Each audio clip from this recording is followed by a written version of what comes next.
Hello and welcome to this pop-up small group, this Facebook Live on how to engage kids and teens with Christmas. Now, if you've joined our pop-up small groups before, you'll know how they work. You can sit back and relax. We love you to join in with the comments. So even if you're watching with the group, and I know there are a few groups watching tonight, so thank you so much for joining us. What I suggest is you have it up on your phones as well, mute it so you're not getting echo and all that kind of thing going on. But that just allows you to comment individually because when there's a whole group of you, we can't respond to you all. I hope you've had a good day. I had snow today. Did you have snow? I was so excited. I was like, we're talking about Christmas and there's snow outside. What cracks me up about the snow is that everyone feels the need to put it on social media, don't they? We don't check the weather report, we don't look out the window. We think, it's snowing. Let me take a picture and put it on Facebook. What's that about? So I'd love to hear in the comments if you've had snow. Have you had snow today? And if so, where in the country are you? Because there's a little bit of a spread. Some people got more, some people got less, but it was all very exciting and festive. And I needed a few things for today. So I had to send my lovely husband up into the loft to get all the Christmas things. So I'm wearing my Christmas jumper. Can't really see. It's quite tasteful actually, this one. And I've got some Christmas things. I've got some tinsel. I've got some advent calendars. So I'm feeling very festive for the 19th of November. I don't know if you're there in your head yet. Every year, Christmas kind of seems to creep up on us a little bit more, doesn't it? I didn't introduce myself. My name is Anna Hawken, and I'm the ministry lead here at Parenting for Faith. Now, you might be thinking, I haven't seen you for a little bit. Are you really? And what have you done with Lucy? Well, the wonderful, wonderful Lucy Rycroft was covering my maternity leave. She's still involved. She's going to be doing some speaking and some other bits of Parenting for Faith because we couldn't let her go. But she is mostly going back to being a music teacher and running the Hope Filled Family, which is her wonderful blog and resources. I'm actually going to be mentioning a couple of those later. But if you don't already get her Friday night email, do sign up for that. It's really, really good. But yeah, so I had a baby earlier this year, baby number 4. So if I look a little bit tired, that's why I'm back to the sleep deprivation, can't find all the things phase. I hear you. Some of you are saying you've got a 17-year-old and you're still in the sleep deprivation phase. But yeah, I hope that gives me a little bit of an excuse for tonight. But I'm so thrilled to be back with you. Because here at Parenting for Faith, we're all about equipping you, the parents and carers, in the everyday. We want you to have tools to confidently disciple your children, to have a two-way thriving relationship with God in the normal everyday bits of life. Not just the 1 or 2 hours on Sunday, but the bits where you're with them. You're the experts in your kids, you know them best. And if you've been around here a little while, you know that we do that through 5 key tools. These are things that you can learn, you have them in your back pocket, and you just whip them out when you've got a little bit of time with your kids and when tricky things come up or where there's interesting conversations to be had. And we're particularly going to be focusing on 2 of those today, creating windows and surfing the waves. I was very tempted to put unwinding in as well. We've got a post on our website called Unwinding Wrong Views of God at Christmas that I'd really recommend you check out if you haven't already. But because I'm not going to cover that today. But just while we're getting started, I'd love to hear in the chat anything that you or your family do for Christmas. Now, it could be something that you do every year, something that's a little bit of a tradition that you really enjoy, or it could be something that you did once. Now, whether that was last year or 10 years ago, I'd love to hear anything that really stands out in your memory. Maybe it was something in your childhood that you can remember when you were a child or a teenager and you think, yeah, that really had an impact on me. It really made a difference. And the reason I'm doing this is because I'd love to display the range a little bit. Um, when you saw the title, How to Help Kids and Teens Engage with Christmas, if you don't know Parenting for Faith, you might be expecting a million different resources and craft ideas and printables and all that kind of thing, because that's sort of what the title sounds like. But we're not really about that at Parenting for Faith. We're about every family being unique and you finding what works for you, what fits for your family this year. And we're going to be talking about that a little bit more in a moment. but we really, it is just helpful to display the range. So I've thought of lots of examples of different things that I've seen families around me do. But I don't want the examples that I give to be limited to the things that I know. So at Parenting for Faith, we talk a lot about being IKEA, not the dentist. And what we mean by that is, as Parenting for Faith and as children's, youth, and family leaders who are supporting you guys in the day-to-day life, that we don't want you to feel like you've been to the dentist where someone's helped you, but you actually just feel a little bit rubbish about yourself. You know how you go to the dentist and you haven't really been brushing your teeth as much as you think you should be, and you get the help you need, but it just you go away feeling a bit ugh. Sorry to any dentists out there, love the dentists. But IKEA shows you lots and lots of different options. They make it easy for you to try things out. They've got all sorts of things within your price range. They give you food, they give you comfortable things, they give you fun things for your children as well. And so I really hope tonight is going to feel a little bit IKEA. So I'm going to start off by displaying the range a little bit. And as I say, I would love to hear from you. So do pop in the comments anything that you do for Christmas that you really like or you really enjoy. Now, I've got a few ideas from some friends of Parenting for Faith. I've got some ideas from the Captivated Facebook group. Really recommend those guys. So we've got some Parenting for Faith resources. God's Big Story in Advent. This is a devotional that the brilliant Becky wrote last year. And we wanted to say Advent is an amazing time to look at the big picture of the Bible, the whole story, not just the actual Christmassy bit where Jesus is born. Super, super important, but it only makes sense if you start right from the beginning of what God was doing and you include Jesus dying and what that means, and right up to Revelation and what's happening. So that is a free resource on our website, and the idea is it's super, super flexible. There's 3 readings a week, and you can do one a day, you can do one a week, you can do it whenever you remember, which isn't that often, which is my kind of style. So I hope that's helpful. We've got a key tools at Christmas chat and catch conversation starters. And the lovely Iona is hopefully popping links to these in as we go. But if not, just go on our website. There's a Christmas section. You can find all of these. And we've also got some ideas for growing gratitude. A couple of years ago, it really came up that one of the things that our families were really craving and really wanting for their kids was that they would grow gratitude, that Christmas wouldn't be all about the things that they get and the presents and receiving, but they really wanted kids and teenagers to be really grateful, and look at all the God that God had given them. So if that's the vibe that your family is at this year, feel free to use that. A couple of people mentioned some Christmas fiction. Now, this really intrigued me because I've never got involved with Christian fiction, but they said it started some really good conversations about what's real, what isn't, what it would have been like trying to get under the skin of those characters in the Christmas story and think about what it would have been like for them. So there's The Christmas Mystery, which is a fiction book, and Angel's Delight, which is kind of a funny retelling. I feel like you should eat Angel Delight whilst you're doing that.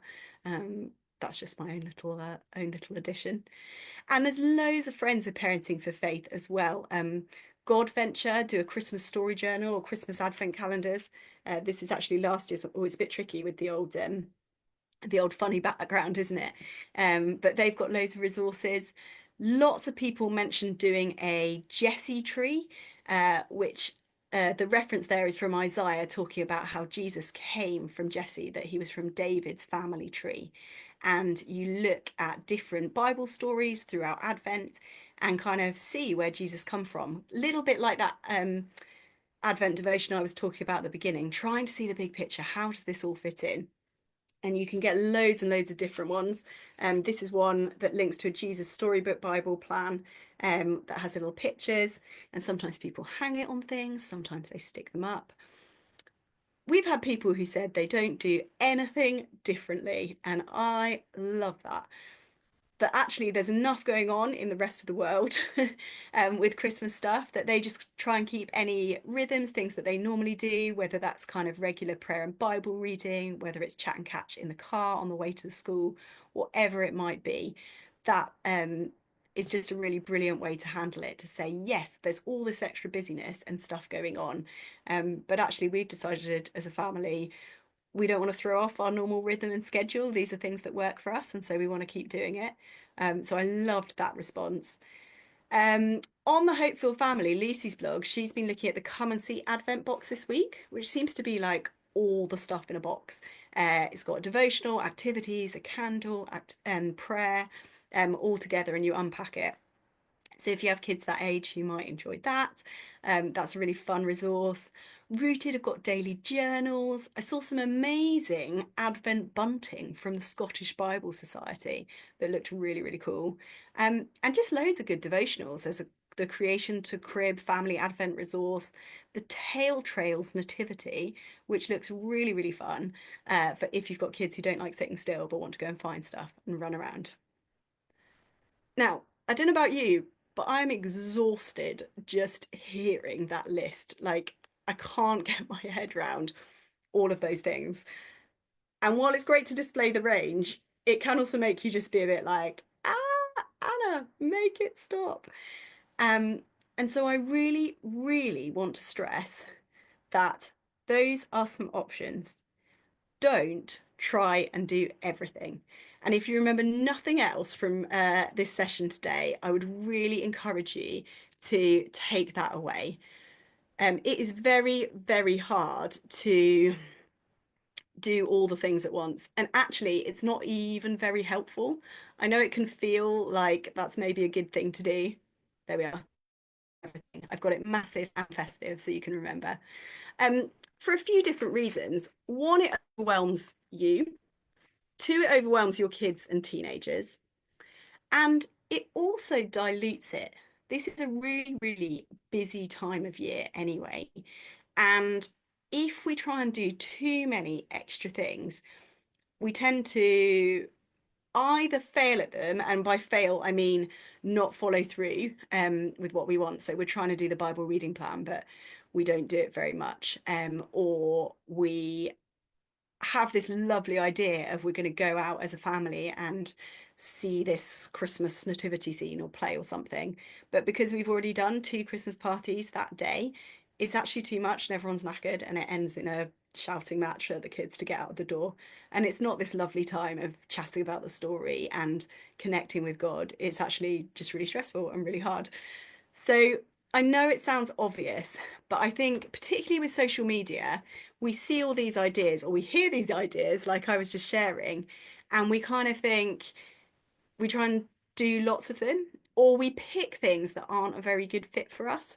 We talked a few years back about Christmas jumpers, how, because you only get it out once a year, you think it's going to fit, and sometimes it doesn't because things have changed throughout the year. And just because you did something last year doesn't mean you need to do it again this year. Yes, traditions are lovely and hang on to the things that your kids love and ask for again. But actually, if it was a bit meh this year or things have changed, feel free not to. So that is the big thing I want you to take away. Feel free not to. Some things just add more stress and do the opposite of what we intended. So I'm very small now, aren't I? So you probably won't be able to see this. But I had these little Advent boxes. These are from my childhood. And so I'd always just assumed that I would do this when I had children. And a couple of years ago, I'd loaded them up with chocolate and sweets. And we'd done I think it was the Parenting for Faith Growing Gratitude things. They were little slips of paper. And it was about a week in that everyone was in a horrible, horrible mood in the morning because there was this big stress about when could they open it and who had which chocolate and was it different to everyone else. And the bit of paper with the gratitude thing was inevitably getting lost. And I just thought, hold on a minute, I've created this. I've not set up my kids and our family for success. I haven't done this in a way that serves us well. And I just need to rewind that a little bit, take a deep breath and say, okay, guys, do we need to do this differently?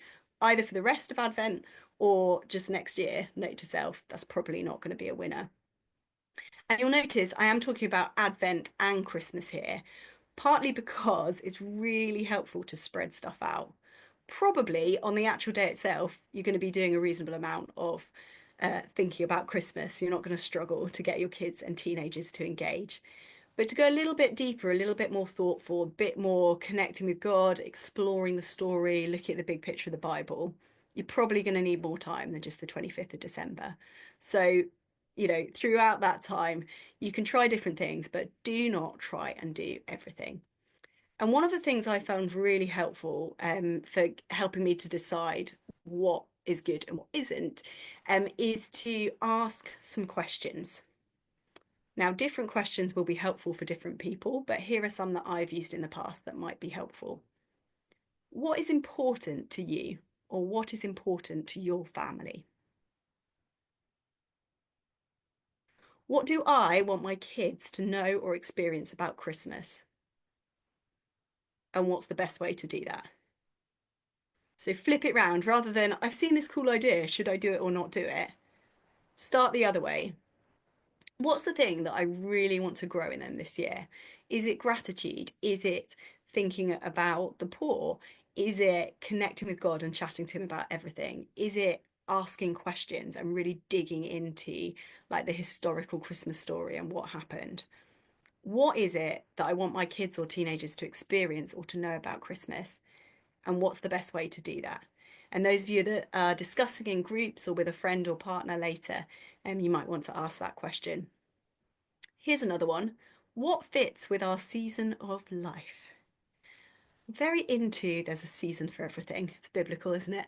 Um, but, if you're in a season of life where you're working long hours and working away a lot, don't try and do the come and see advent box where you've got to prep craft activities and have stuff ready. It's just not going to work. If your teenagers are out a lot, then actually maybe the dinner time advent candle and reading a book isn't going to be a winner, but maybe breakfast would be. I know this sounds really obvious, but I can't tell you how often we just kind of jump on stuff because other people are doing it or because it seems like a good idea without actually stopping and saying, okay, what's my season of life? It might well look different to last year or 5 years ago, and where you're at as well. If you're dealing with grief or mental health struggles or financial challenges, just be kind to yourself. Think about how much you can handle and yeah, don't stretch yourself to do something that's going to be difficult. Okay, so that is the first thing. Don't try and do everything. Oh, and I had one more question, which is, will this activity or this thing bring more peace or more stress? So I talked about my little advent boxes earlier and how stressful I found that. And actually, if I just stopped and said, how is this going to feel? How is doing this? Is it going to connect us to each other and connect us to God, and bring peace and bring great conversation? Or actually, is it just going to bring some stress to getting out of the door for school in the morning at a time that's already stressful? I think if I'd stopped and asked that, I might have done something a little bit differently. Okay, here is the second point for tonight. We've only got three. We're not going to go on long, so do not worry. Led by your kids and teens. Now, this is where I'm going to reference that fifth key tool, surfing the waves. So if you've used any Parenting for Faith resources before, you'll be familiar with this. It's about coming alongside your child or your teenager, wherever they might be, and helping them to connect with God or to learn or to grow through that. And not worrying when that finishes or if it looks a little bit different to what you expected, or if it's different to you or your partner and your Christian walk. But just noting where they're showing an interest, where they are showing anger, what their play or role play is with younger children. Where are they asking questions? Where have they had ideas? Um, and using those, being led by them. I am the absolute queen of, guys, I've had this great idea and it's going to be brilliant. And it often is something I've seen on social media or seen someone else do. And then I really struggle to be consistent with it because actually my kids aren't very bothered by it. And I think that's a trap that a lot of us fall into. But what's really fun about this surfing the waves idea is that you're letting your kids lead. You're picking something that they're already showing an interest in, or a way that they're already connecting with God or playing their own small part in His big plan, and just leaning into that. So, for example, if they so there was a news story this week. I was watching the news and it was about how some children in my area had been pretending to eat lunch at lunchtime because basically they had nothing in their lunch boxes, and how the food banks and like community stuff were trying to help. Now I didn't, but if I'd been watching that with my kids, if they'd been there, I could have seen if that sparked anything in them. And if they were showing an interest, maybe kind of the reverse advent calendar idea would be something that we'd do, where you collect things for the food bank each day. Or even, they weren't there, but that's still a conversation that I could have with them. Hey, I was watching this and it kind of prodded something in me. I thought, do you know what? I think we could buy some more things for the food bank. Do you want to, um, you know, save up for that or come and help me choose? And if they're like, nah, don't really fancy it, fine, don't push it. But it's just giving them options and giving them ideas. And ideally, if that's something where they've taken a lead and you're in the supermarket and they suggest it or remind you of it, great, go with it. On along a similar lines, I know families who do kind of blessing bags for the homeless or whatever you want to call it, but warm socks and gloves and snacks and things that they can give out. And part of their framing and explaining when they go past someone who's sleeping on the streets, obviously it's really cold at this time of year, and saying, however you want to frame that, that you can pray for those people and you can provide them practically. But it's quite hard to do that in the moment. But if you've followed your kids' leads and kind of been prepared and have some of those in your car or in your bag, that might work really well. What about if your kids have been really like getting into the Bible recently? Then maybe it's time to look at the whole story, to dig a little bit deeper in that, to maybe do that Advent devotional, look at the whole thing. Or I mentioned the Jesse tree earlier. That's something people tend to do with younger children. But there's a Jesse tree anthology, which is like really in depth looking at Jesus' genealogy and those historical figures, all those kind of things. So that might be something. And don't feel you have to make everything super holy and go and buy a resource to make it work. So a couple of my kids are really into Minecraft at the moment. We are so late to the party, I know, but they've just got access to it and they're very, very excited. And so my brain can immediately go to, okay, well, I need a resource. I should buy them the Minecraft Bible, and that'll be our Christmas thing. And maybe I'll do that. I don't know. Don't tell them. But I just want to encourage you and say you don't necessarily need a resource. Probably the main thing I need to do is take some time to spend with my kids, to play Minecraft with them. I don't have a clue how to play, so they can teach me. And we can chat about what's going on in their lives and what they want to share of that with God. And we can chat and catch with God about Minecraft, and they can tell him the things that they want to build in their Minecraft world, and they can ask him what he would make if he was a Minecraft character. You can tell I know it really well, but you get the idea. Uh, so don't feel like you need to think about the thing they're interested in and then try and find a resource. At Parenting for Faith, we always say you are the best resource. You know your kids best, and actually things that come up very naturally through conversation, little things you can drop in, are really, really helpful. So that's the second thing. First thing was be led by your kids and teens. No, it wasn't. The first thing was don't try to do everything. The second thing was be led by your kids and teens. And the third thing is to think about yourself. Now, maybe I should have put this first. I don't know. But I'd love to just say, what would help you? Any parent will tell you these next 6 weeks-ish are mental. If there's not enough life admin as there is normally, there's all the extra Christmas parties, Christmas plays, Christmas jumper days. Sometimes you have multiple kids and different things with different things they need. It's just a lot. There is a lot going on. And the irony is that this whole festival is about celebrating Jesus' birth, about him coming as peace to earth and a light to the world and hope and all those kind of things. And, it is sad. It is really tricky that we can really struggle with the overwhelm and the financial strain and all the extra things that are going on at Christmas. And so, yeah, I'd love you just to take a moment really to think about what would help you to stay grounded, to stay peaceful, to stay communicating with God in this season. What is it that you need? Again, you don't need a resource. It might just be continuing to do something you already do. But I am really enjoying Redeeming Advent, which is this book from Lucy Rycroft. Now, I start in November because I'm rubbish at reading stuff every day. And I've never finished it. It's excellent, but I've never got to the end. And that's okay. It's not about a tick list, it's not about getting stuff done. But if it can give me a moment just to pause, just to connect with God, just to remember what this is all about and do things in His strength and keep my relationship with Him the main thing, then I'm happy. That's good. Um, and it doesn't need to be a Christmassy thing. That Redeeming Advent book is. But I've also ordered, I was at the Forge gathering for children's, youth, and family leaders, and someone said, I'm really enjoying this book at the moment. It's really helping me connect with God. It's like, great, I'm going to order that.